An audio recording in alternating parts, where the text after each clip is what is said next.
At dahil bati na nga itong si Jenny at si Megan, kaya naman nga dito na nga ba ang panahon upang magbati na nga rin ito ngang si Minchi at si Dara. Kaya naman nga ditong si Dara ay siya na nga ang unang kumausap dito kay Minchi ng masinsinan upang ngang humingi ng tawad at magbati na nga sila.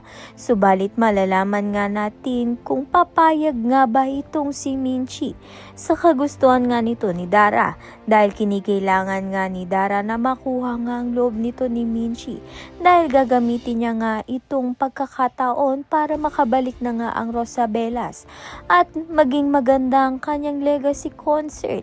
Sa kabilang banda naman nga nakarecover na nga agad itong si Jenny sa pagkakasaksak nga sa kanya.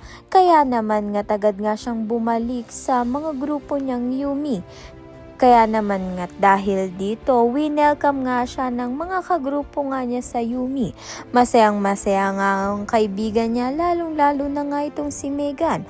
Mukhang bumabait na nga talaga itong si Megan dito nga kay Jenny.